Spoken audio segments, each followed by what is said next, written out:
Welcome to Dr. Ariana. I want to give you an introduction. Dr. Ariana is an accomplished security researcher. You are an empirical measurement expert. You currently do all kinds of measurement science work at Census. You hold a PhD in computer science from UC San Diego. There, Dr. Ariana also collaborated on a lot of large-scale projects that we're going to talk about some of that today. So she's done work that impacted, for instance, thousands of folks at UC San Diego Health. Ariana has published empirical security work with various organizations across academia and industry. So she kind of shares my passion for bridging that gap between research and industry, and probably has the distinction of being the person that I know who has given the most different talks at a single conference.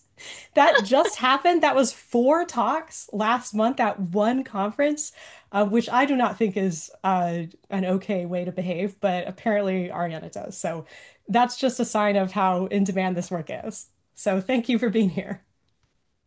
Kat, thank you so much. I'm so delighted to be here. And as usual, you flatter me so much. I am delighted to be here and chat with you about a lot.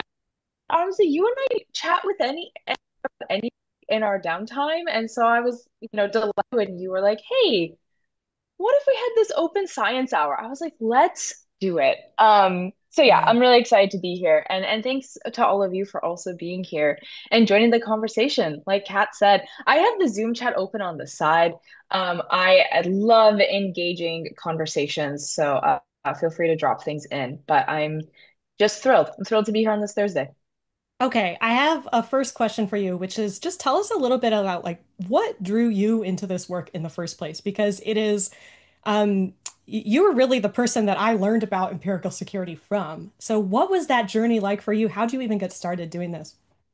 Oh man, that's a great question. So a long, long, long time ago, I was doing my undergrad at the University of Michigan, and I kind of stumbled my way into this security research lab that was doing a lot of internet-wide scanning research at the time, which is Mm. a bit, you know, ironic because that's now where I found myself back. It's a very full circle moment. But, a lot of internet-wide scanning, the premise is trying to build a map of the internet. And so you think of like Google Maps as the map of all the buildings in your street or in the world, internet-wide scanning, the premise is to do the same for devices. Hmm. And so this is kind of how I got my foot into the security research door. We were looking at various vulnerabilities and trying to build out these capabilities. And at the time, I was uh in undergrad. I was much younger than I am now. And I was like, what if we use these techniques to understand people? Like, what about the people behind these devices? What's going on with like human decisions and security? And can we try and infer from like all of this plethora of data that we have, Mm. are these security mechanisms, are these defenses working, and how well are they working? And that series of open-ended, what felt like pie in the sky questions led me to Mm. San Diego, where I worked with some really, really fantastic folks on, how do we use large scale data analysis to drive smarter security decisions, to measure security outcomes, and to say, like, hey, is this thing working? Like, is this aspect or contribution or defense, like, does this matter? Or are people just as vulnerable and in the dark without this defense, whatever it may be? Mm. And so that's kind of the impetus. And then I ended up doing, this whole long PhD, which was great. I regret none of it. An important thing to I say regret after none of you've it. after Yeah. you've done a PhD. I don't know if any of your collaborators are in the room with us, but But yeah, it's and that's still a lot of what I think about today, and yes, I regret none of it. That's right. And like I said, I work at Census, which is internet-wide scanning. So like I said, it's kind of a full circle moment, but that hasn't at all stopped my, the questions or the way that I view the world, which is like the behind these devices, behind the computers, behind the internet, it's people. Like, what Mm. happens if we start looking at people in a more compassionate lens and use the data to drive our decisions? So, um, Yeah. So Yeah. I have just for disclosure for folks at home. So I have Ariana's papers here, which I Oh have no. been highlighting. Okay. This is the original census paper from what, like 2015 or something like that. Um, 2015, fun fact, yeah. we just published a 10-year retrospective. It just got presented this week. If any, it is really full circle in a lot of ways. And Yeah. yeah. So this is a very technical paper. I'm not ashamed to say that there's a lot of jargon in here I don't know. This is just not my field. It was really cool to read it. And I feel like there's some human-centered stuff coming forward already in this paper, right? It's kind of like there's this line in the beginning of this paper that says internet-wide scanning has remained the province of a small number of research groups. I think that it's sometimes when, people hear data and empirical and measurement, they don't really think there's going to be someone like you who cares so much about human behavior and communities and access and things like that. But I see that perspective throughout your work in your recent work on the efficacy of phishing training, which I really want to get into. You Oh, also, yeah. you make this really interesting um, sort of point that there's all this security work that has been happening in labs, and then no one has really brought it necessarily forward to test in the real world. So if I can push you on this a little bit, like what do you Yeah. think is, happening here? Like tell us a little bit about that journey, kind of moving from the in the lab simulation work to real world stuff. What motivated that? Completely. And I think part of this has to speak to the field of security itself. I mean, Kat, I know that you have a psychology background, and psychologists run laps on the sort of work that I do. They're like, oh, yeah, human factors, we've got that down. I'm like, we're still trying to figure it out in security. And, But I if think you part of fish a psychologist, it will probably work. Like, so, we all it. we all have things we need to learn from each other. That's true. Yeah, especially in the world of LLMs. Oh my God, we'll get to that. Yeah.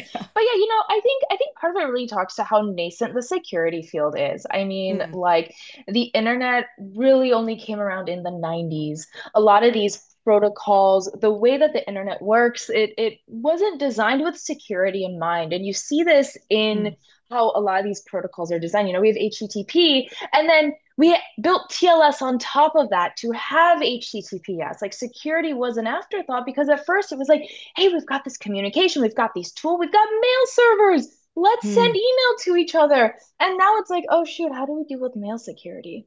Oh, that's actually mm. like not trivial. And so I think part of it is just, how nascent the field is. And Yeah. also technology moves quickly. Yeah, security is still an afterthought. Thank you, Cloud Strife. Totally. It is very much still an afterthought. And so, when security in the 2000s, folks, I think we're still trying to wrap their head around it. And we're like, what are the defenses we can do? What does matter? And the most accessible form of study was lab studies or surveys or interviews because the Yeah. technology was still growing. Like I don't think even, and I can't say for certain, but in like 2003 we did not have the logs on user behaviors that we have now. That now I can go and say, Mm, okay, based on this data, here's what we can infer is happening on the human side of things. In the 2000s, that just like wasn't happening because yeah. it was so new. Technology, right? Like where were we all in 2003, Yeah. 2005? Well, this is And funny so, because, oh, so sorry. no, Just no, no, go excited. ahead. I was just going to say, it's funny because, when I've worked with, say, large scale ed tech pieces of software, and I have talked to you about this so much, it's so interesting to come into a system that was designed by engineers, who never asked, like a behavioral scientist, hey, would it be useful or important to, keep track of what a child is doing when they're practicing math? And so you'll often dig down into that, like, why was this design choice made? And you will find one poor engineer who was really stressed, and tasked with making that decision. And of course, they didn't live in the world that I ever lived in, which was if we want to do all this fancy research that this organization has promised we will do, we need to understand things like how to, have persistent identities for these students and notice the difference between a student who gives up on the platform and a student who persists. And those kinds of like human-centered questions were just not built into the design of the technology. Completely. And I think that's also very true in security as well. Mm. And not only like the design of the technology, but even as you said, being able to build um, systems on top of the current technology to be able to even ask those questions that wasn't a thought, and so Mm. in the 2000s, a lot of times you see these security studies, and I'll talk about phishing because I know we're going to talk about this paper in a second, but like I don't think it was no one's fault, right? To no one's fault. That is what Mm. was available at the time. It was, hey, phishing is becoming a threat. Email is becoming more ubiquitous. Let's get people in the lab. Let's try and simulate, these defenses and see what works best. And that is, I always say, both in my personal and professional life, we make decisions based with on the data we had at the time. Mm. And now we have more data. Now we have more Mm. capabilities to go look back and be like, hey, actually, like these things, have they been helping us? How can Yeah. we improve them? So it's really just, I think, the evolution of the field. Yeah. So one evolution that you point to, there are so many methodological treats in this paper, this phishing training paper. I really recommend folks read it. But one little methods note is, you say there's so few control groups in this work. So why don't you tell folks what's a control group? Why might it matter for understanding security behavior? Yeah, absolutely. And I can also explain that in the context of the study because I know we keep saying Yeah, like why the don't you phishing study, the you could phishing give a little study. overview of the study. Sorry about that. Yeah, yeah, yeah. No, no, no. So the last work of my PhD, I was the last years of my PhD, I was doing some really fantastic work. I was working directly with the UCSD IT group to try and answer direct questions like how do we improve the efficacy of vulnerability notifications? And then another question that was posed to us in conjunction with the UCSD health folks was, hey, this phishing training that we're spending a lot of time and money on, is this effective? Are people, when they do this training, clicking on phishing emails less? Like, is this actually helping? And if we give you the runway to execute a multi-month scale study, could you go and answer that question? And This is pretty cool to get the buy-in to do that. it took years. It took a lot of people on various different sides. I mean, and a lot of those folks are credited in the paper, so which you can find on my webpage. But I mean, this was a real multi-year, multi-institutional effort. And when we were starting to design the study, both the computer scientists and the medical researchers, we were like, hey, we often don't get to run an experiment. A lot of the times we are looking at data after the fact, we're trying to clean it and make sense of it in ways that are valid, Yeah. but we get to design something from the ground up. What do other fields do? They Mm. have a control group. So, like, if you think about medicine, any medicine that we deliver in the current world, we will run tests, trials on various populations. And then there's a control group. There's a group that is given no medication. They're often given a placebo, right? And then the efficacy is measured against the control. Because if you don't have that control, if you don't have ground truth of like, what is the baseline? How do you know how much more improvement these other treatment groups have? And so we were like, we are so fortunate to be in a position that we can build this experiment from ground up. So let's build in a control group. Let's try all these different modalities. Let's try all these different phishing lures and see how they compare to the control to really measure to the best of our ability. Are these trainings efficacious? Are people more protected when they do these trainings? And Wow. so, I just, again, like looking at other fields, is like, yeah, medicine running laps around us. I'm like, we gotta.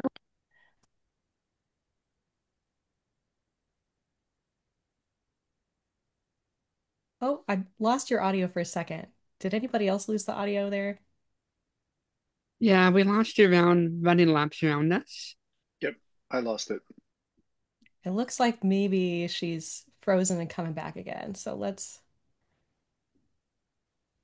Can you hear me, Ariana?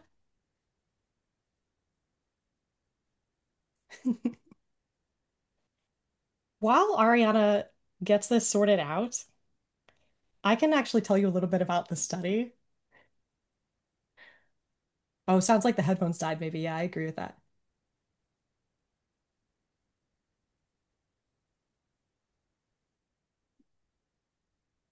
Hello. Okay, oh, there we go.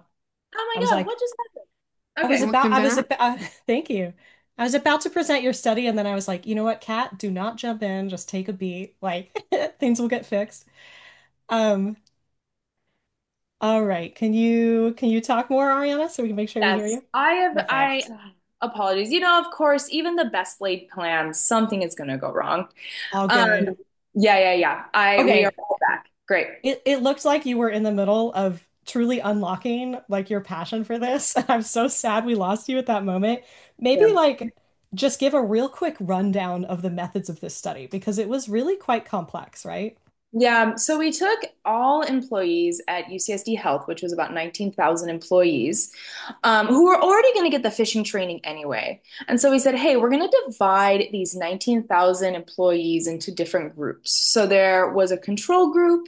There were a bunch of different phishing lures. And so when I say lures, I mean like the Mm. content of the email. So we didn't use this, but like the Nigerian prince email who's like, hello, I am your long lost uncle. That is an example of a lure. In today's day and age, we use things like password resets or, hey, there's a DocuSign that you need to sign. Click on this. I loved that one of the lures was like about the vacation policy at the or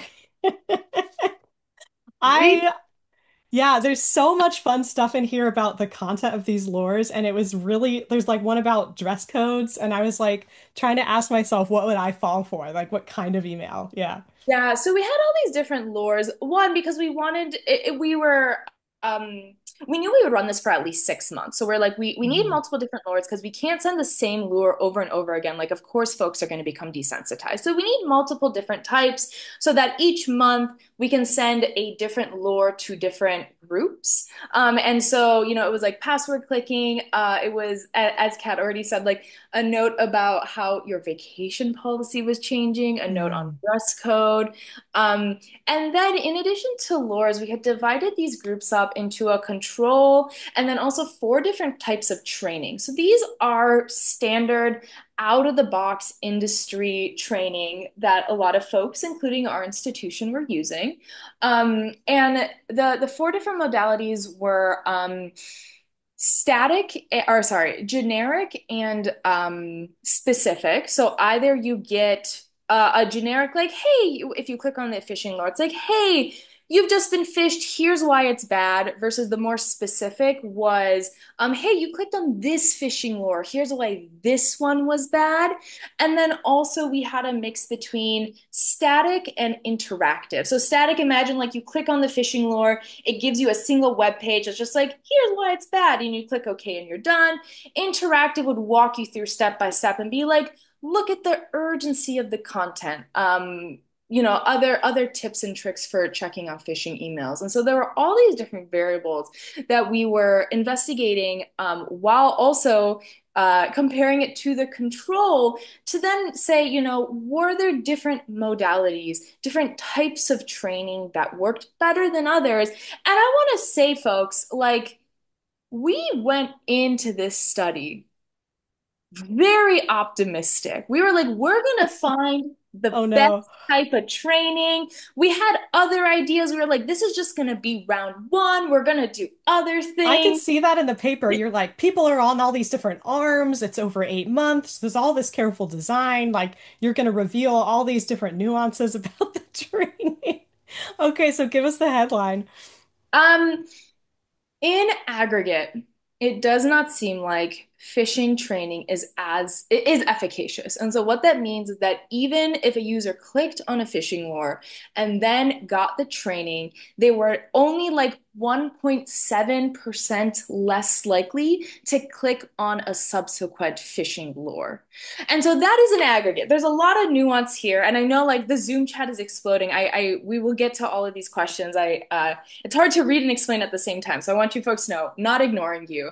Um, but in aggregate, it was just a 1.7 increase in protection, which for us was mind-blowing given the time and energy and money that is put Money. Yeah. into these systems. Yeah.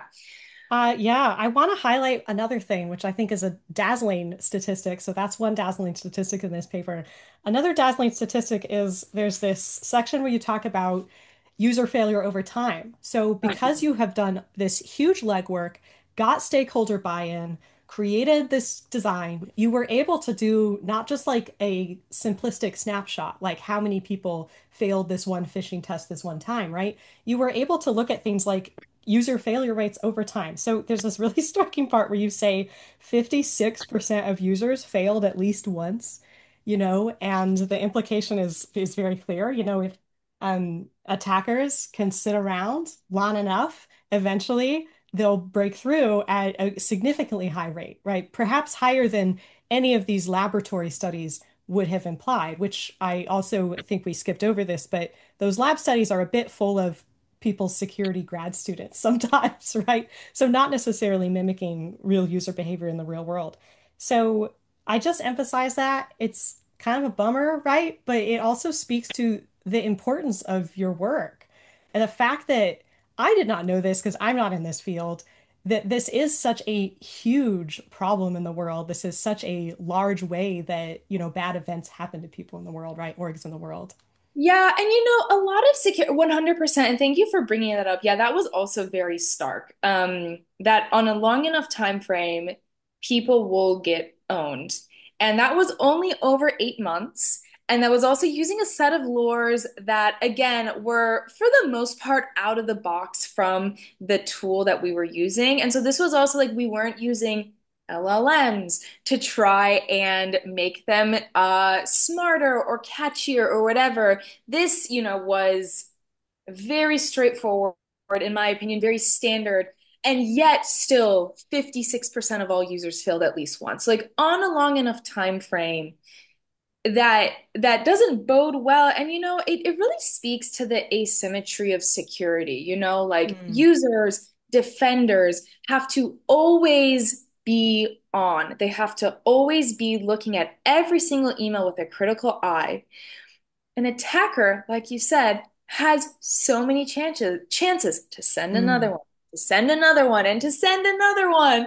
And at some point, one of your users is gonna have a bad day because we are people and mm, bad days happen. And then they click on the email and it's game over, right? mm, And I think that's part of what you're seeing at play here is the human side of things, which is like, we could take them and be like, oh my God, users are terrible. But it's like, no, users are mhm. people. They Yeah. are people. They are like trying to make it through this really crazy world, do their day job, which is often not related to security. And then they got an email that their vacation policy changed. So, like, of course they clicked on Yeah.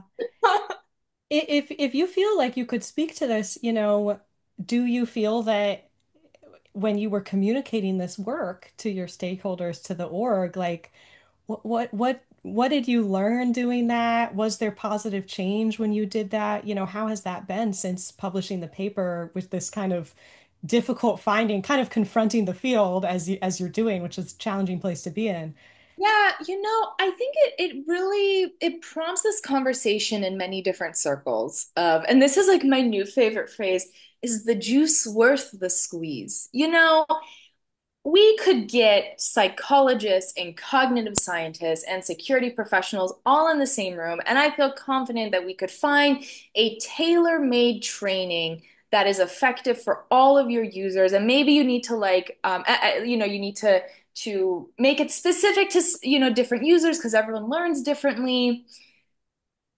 And as someone I think really put this in the chat really well, if your end user is the final link between you and complete organizational ownage, that's not a user problem, right? Like, what are the other mechanisms, like Mm, multi-factor authentication, like physical hardware keys that we know are more protective, that mm, in the case of the physical hardware keys are, to our knowledge, not phishable, that we could deploy at a lower cost, potentially might need some more training because then you have a bunch of people like, why am I carrying around this dongle that you've told me I need to use to connect to my email? But on the other side is cheaper to deploy yeah. and more resilient than relying on 19,000 employees to always be on every single day, right? It is this question of like, Yeah. what is it worth? What are these solutions worth if we can find other things? I think about too I think Jeremy here put a good comment I want us to come back to, but there's a potential misalignment, right? There's this idea that organizations will just slap a training on everything. And, I think about this in psychology. Very kind of you to say, hey, if we got psychologists, that would help. I do agree because we like to think that we can create behavior change, but behavior change is super hard. And there's certainly plenty of times people have brought in training and written by psychologists, and it's turned out to be really bad in an organizational context. And I think of that as like implementation failures. So sometimes psych does the same thing. We test something in the lab, we give it best case scenario, we do all this great pedagogy, we give you an Yeah, expert facilitator, we test that, and that's our efficacy measure, which is not the same thing as an effectiveness measure. And yeah, effectiveness in the real world is, does it deploy at scale? Did the IT team decide we're going to just pop up a training everyone can X out of? I think it's probably very likely that any complex problem needs multiple solutions to it. But right. I love that you're bringing the emphasis back to, we shouldn't blame people. I also think about the status of these security professionals who I've been worried about for a while. And we've talked about this too, because I think that the level of pressure and burnout and toughness in this field is something that's really concerning. Yeah. So I don't know if that prompts any last thing for you, Ariana, or any last thing you wanted to get out before we sort of switch into a little more Q&A. Yeah, Otherwise, I I could know I this could keep this asking you questions. Yeah. no, I know, and the Zoom chat is popping. You know what? No, I think you so elegantly put it, Kat. It really it's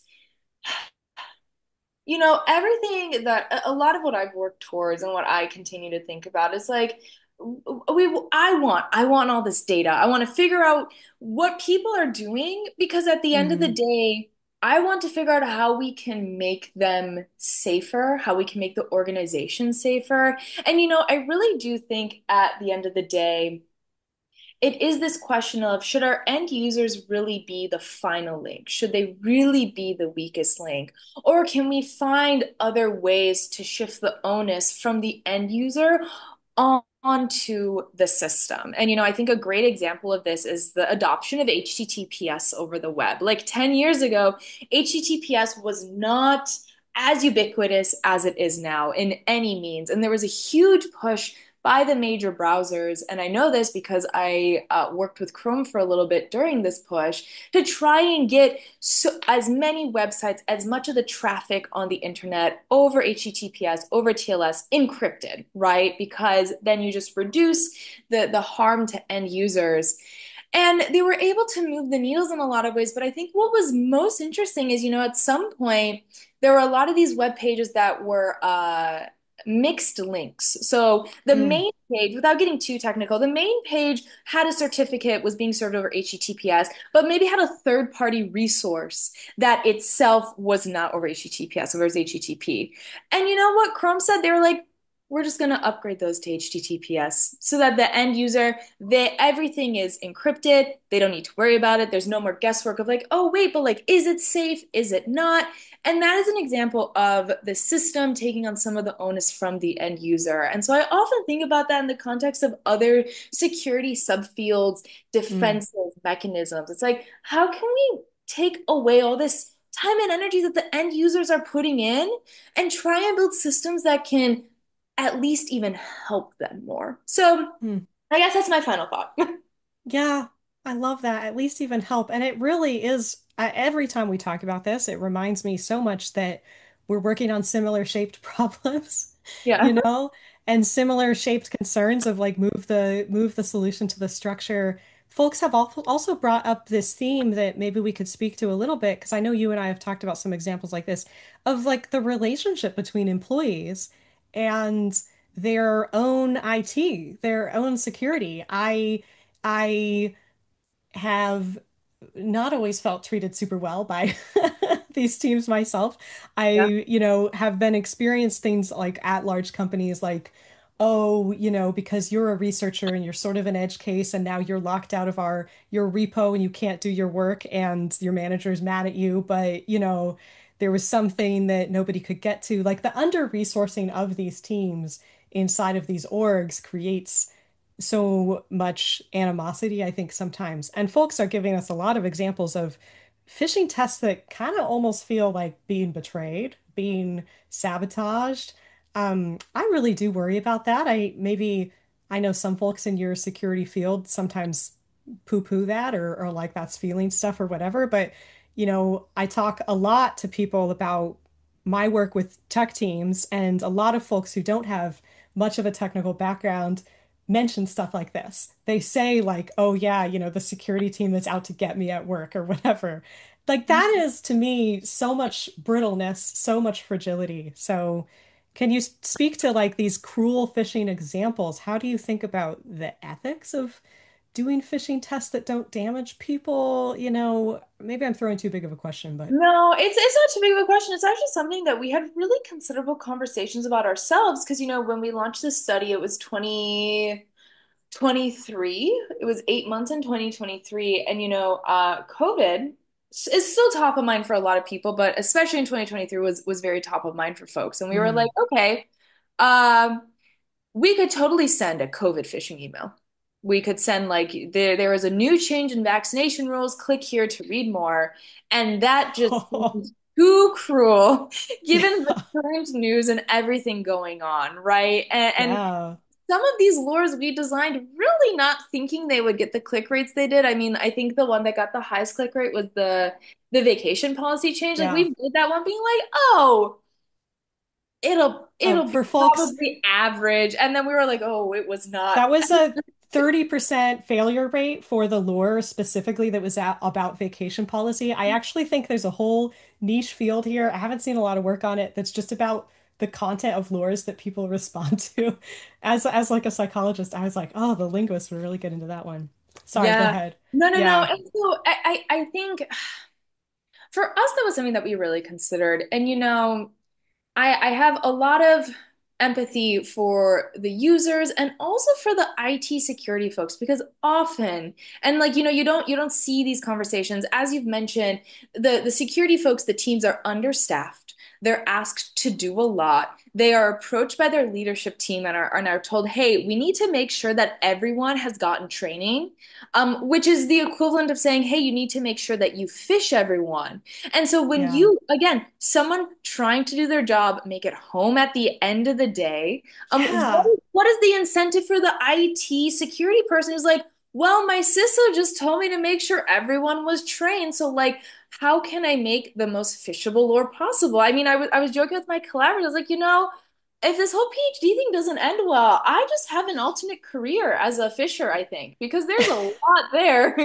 I do not Yeah. do that for a full or part-time job, I would like to say, but it does bring up, like what are the incentives behind the numbers that companies or organizations or individuals within those organizations are publishing, right? And what stresses Yeah. are they under? And yeah, I'll stop there. That's a whole other hour Yeah, conversation. there's a lot of design flaws with saying we're going to gate training on failure because then you have a selection scenario, and if at the same time you're saying this team needs to drive up its training numbers, then they're going to be doing a natural experiment in just like what's the most effective, phishing lures, and we quickly get into exactly the things that people can't avoid failing, which people are point, which is like, does that really help us? Honestly, does it really help us that much? We kind of know people who are stressed out will fail these in some cases. Yeah, I see some really interesting comments. I want to maybe invite, if anybody wants to, maybe no one does, if anybody wants to come off mic and actually ask a live question, you are welcome to. Yeah, please go ahead, Hazel. See. And I other have been folks, I'll keep collecting an eye. these. Yay. Also, hi, it's great to meet you. Very excited for this. Um, Likewise. I have really enjoyed a lot of your thoughts, and I have done a lot of security adjacent platform engineering. Okay. In that work, I do often struggle with bridging the real security need with the lack of bandwidth on behalf of people that need to work with security. And that gets a lot harder when you have this sort of nebulous gray area of, is this actually useful or is this just theater? And there's this whole term of, security theater. So what comes to mind for you when you hear the phrase security theater? Yeah. When I hear the term security theater, I often think of, well, often, I'm going to give people the benefit of the doubt, well-meaning attempts to try and employ defenses, strategies, whatever you want to call it, that will protect the organization or the user.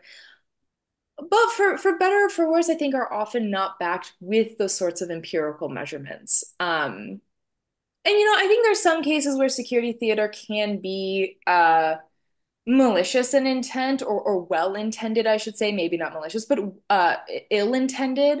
However, I do think a lot of this is people are moving fast because the world is moving quickly. And again, there is that asymmetry between attackers and defenders, where attackers often just need to find a single link, a single person, whatever it is. But the organization has to worry about the entire system. Could I follow up on this and ask kind of Yeah. like, you know, you are this person who's been pushing at these hard problems and saying, give me the data. Like, or, and by the way, if anyone has large scale, security enterprise data to give Ariana, it's like not a lot of people have these skills and she really wants it. So you're providing this evidence to the field. Are there things that you know of where you're kind of thinking, this is super low-hanging fruit and I can't believe people don't do it? Like it's not the fun or sexy topic in security, or it's just not the best practice that everyone's pushing, but are there any of those right now from the point of view of people that like who've done this empirical work? Yeah, I think some other areas that have been studied to varying degrees. So there's not nothing there, but I think there is more to be pushed. Internal vulnerability notifications are often a very popular mechanism, but the only studies that we really hear about are the external vulnerability notifications. And so Hmm. I think there's actually some really successful internal stories that never see the light of day because they're internal. And actually, I can share one that I have all the data sitting on my computer and I need to finish the last analysis stage and write it up so that it can like see the light of day. But we did this at UCSDIT, right? Where we were asked, hey, we need to make sure we need to try and improve our remediation rates. We're sending these emails to IT systems folks that are internal. They know the security team. They're not responding to the emails. They're not patching. Can you try and help us move the needle? And it was a very straightforward process of looking at what they were doing, suggesting a couple of fairly straightforward changes, which again is a conversation for a different time. And all of a sudden, the remediation rate went from like 3% to 80%. And a That's large wild. that. And then That's because wild. I'm a scientist and I was in my PhD, I was like, hey, can I go interview these people as well so that I can have like a nice mixed method study? And so I interviewed a lot of these IT folks that we were emailing, and we asked, we're like, what was the difference? And they were like, well, they cited the email structure, the information, et cetera, et cetera. And they're like, at the end of the day, I trusted this. I knew Hmm. this person, I trusted them. And so when the information became more accessible and it was easier for me to act on, yeah, I'm gonna go act on it. And I think there's a lot of success stories like that when it comes to like internal remediation and vulnerability notifications that just can't easily see the light of day because of the the way the data is structured. I Cool. also do have a lot of questions around multi-factor authentication and the efficacy of multi-factor in all forms. Okay. That is such a ripe area. I think there is a lot to be done there, and we have only scratched the surface. I'm looking for that paper. Okay, I think Greg had his hand up next, so Yeah, thanks very much. Lovely to hear from you. I was just trying to find a copy of a study that I believe was done at Hotmail in the early 2000s that showed that if you charged something like 1/100th of a cent per email, phishing became uneconomic. So you've been looking very much at the consumer side of things, Mm. right? Like you need a click-through rate of at least 1 in a million for this to actually pay off. Right. Do you know of any work on the producer side of things, of moving it upstream to the people where this is coming into the system, making them bear the cost of it? And if so, what are the incentives? What work? What doesn't?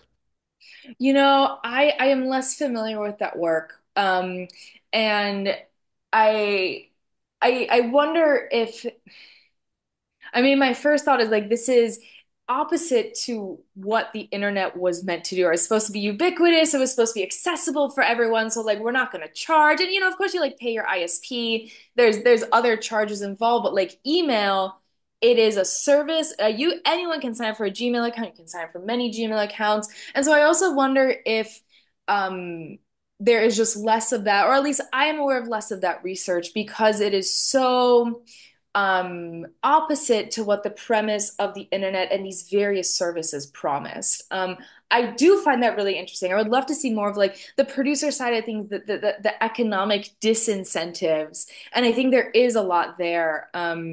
This reminded me of a bit of your hack for hire paper, right? Where you were Oh talking yeah, about an emerging market. So, you did have some interest in like, can we think about and watch the economics of these markets and think what to do here? But I don't know if that's that's just true. me That's free true. Perhaps I'm associating. thinking, yeah. Perhaps I'm thinking it too much in economic terms. Yeah, but I think there's a lot there. I'm less familiar with it, Greg. Yeah. If Jared, you find anything interesting, please send it to me over LinkedIn. I would love to know. I'm very interested. Thank you. it looks like Jeremy's had his hand up as well. Hi.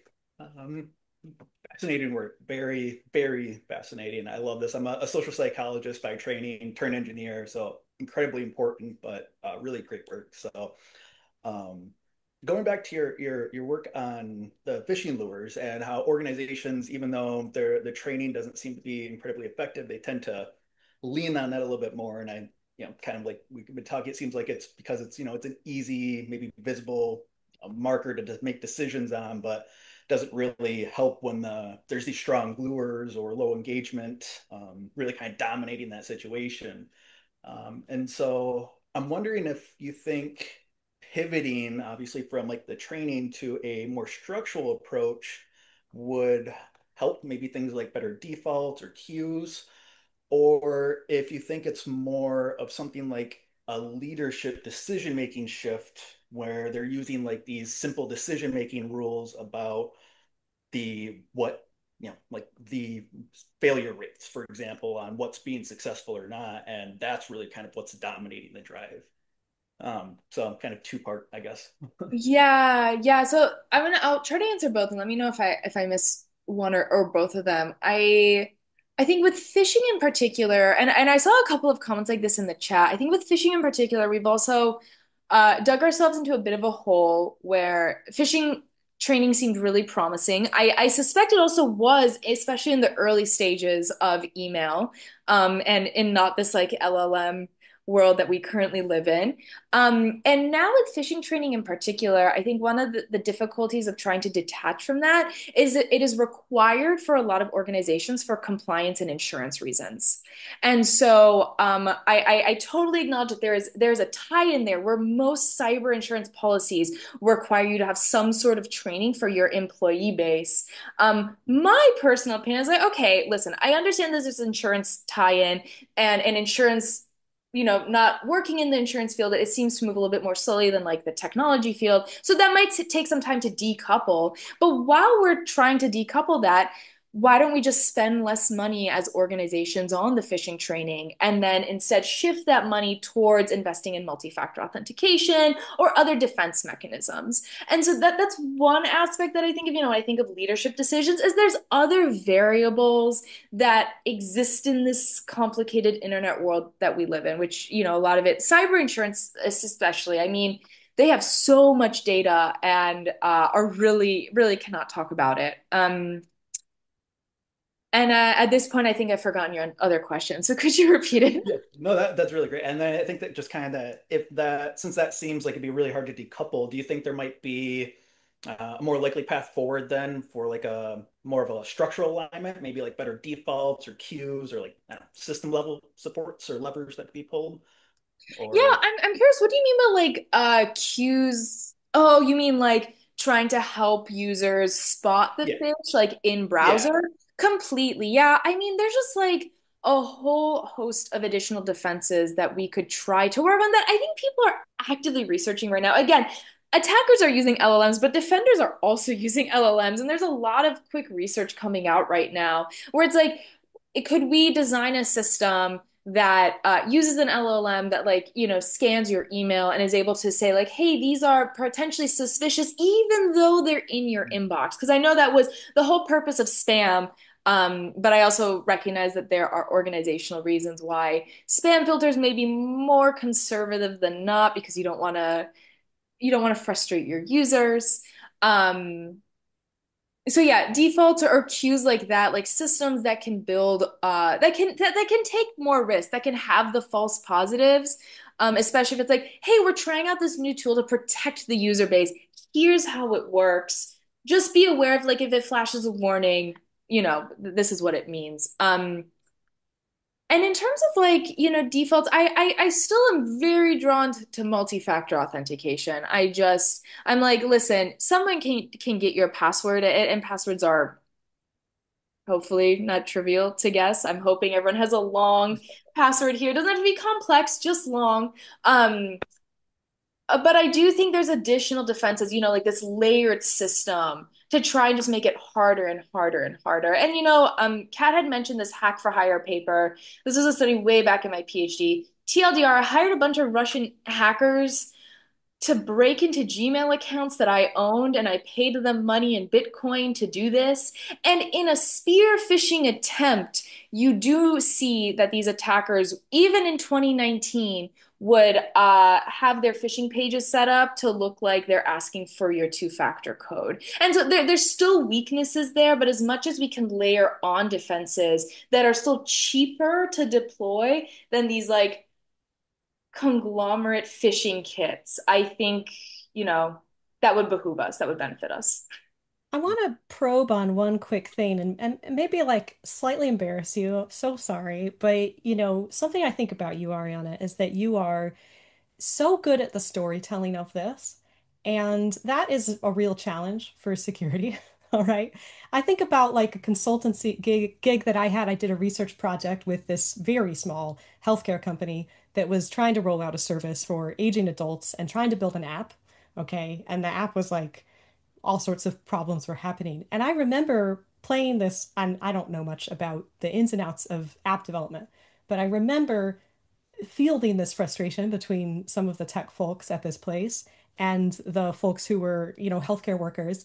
And this moment where I was able to translate it into you all understand deeply, like your worst fear in the world is that the elderly folks in your care would be exploited. That is exactly what the security people are worried about, you know? It's just underneath all this language that to you is so scary, like acronyms you don't know and whatever. So I just thought I wanted to throw that out in our time somewhere, Ariana. Like I think that you do a remarkable job at this. You brief stakeholders, you talk to, very high up leadership, you talk to people in government, and you were able to have these technical conversations. Do you have any tips, encouragement, for people who want to build this translating and advocacy skill as security people? Because you have driven a lot of impact and change. Well, first off, you really do flatter me. I don't know if you could tell over Zoom the blushing that is happening. Thank you so much, Kat. That's very kind of you to say. I think what has been effective for me is, and I feel like I sound like a broken record. I'm sorry. It's really tying it back to the user, right?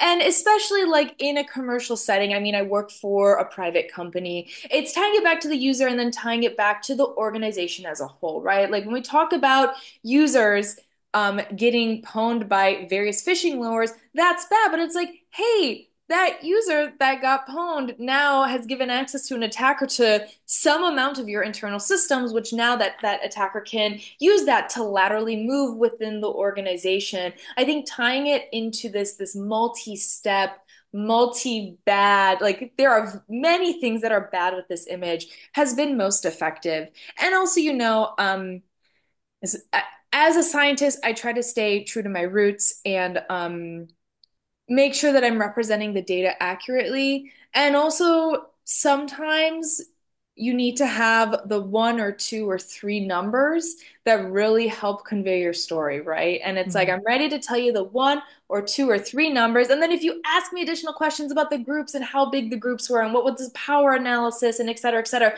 I'm ready to back it up. But it's also, I think, just keeping stories concise has been very useful for me and something that I've worked on as an empirical scientist. Yeah. I used to write these briefs where the executive summary had a bunch of numbers, and people were like, no one's reading that. And I was like, okay, okay, okay, fine, fine. I guess that's not what the executive summary is for. Um, It's a Chet hard said. challenge. Yeah, so yeah, as a Yeah. scientist, I'm like, how do I convey the story but convey it correctly? So Yeah. yeah, those are my tips. Thank you. Hazel's had her hand up for a Yeah. little bit. So I really, really liked what you were saying about the storytelling because it's something that I have tried to bring a lot into my work as well. And I find that it is not nearly used enough, but also it's so impactful.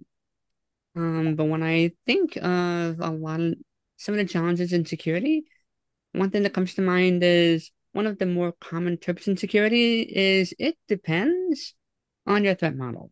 And we talk about the threat model and we say that, which is true, but only tautologically. And so what I often actually in practice see is people use the threat model to dismiss valid security insights as not applying to the situation or not applying to the company or, we just don't need this because that's not our threat model. And is that something that you're smiling? So I feel like yes. Is that something that you see in your work as a barrier to translating research to industry? And is this part of where your storytelling comes into play? Yeah, I think I've been lucky enough that I get less pushback about that in the rooms that I've been in. I have heard stories about this from many colleagues though, and I feel like there are some things that are in my personal life. I think a lot about threat modeling, and there are some things that are outside of my threat model, right? And however, when there is an organization and you're presenting data to an organization, their response is, "Oh, well, that's not within our threat model." To me, that just sounds like they either aren't hearing you, they aren't understanding you, they don't want to, because trying to address that thing that you're bringing up is about to cost them a lot of time and money.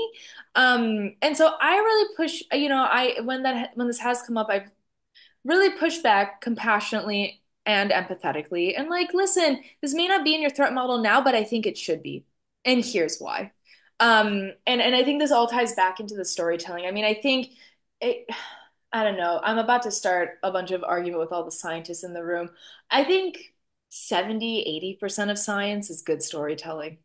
I really, it is about how do you convey? It's like, okay, great. You don't think that's in your threat model, but the data I just looked at says otherwise. So let's have a conversation about what you think your threat model is and what is your reasoning for what is or isn't in your threat model.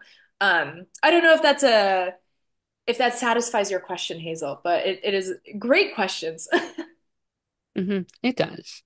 And I really enjoyed thinking about like the story and figuring out what the thought model actually is.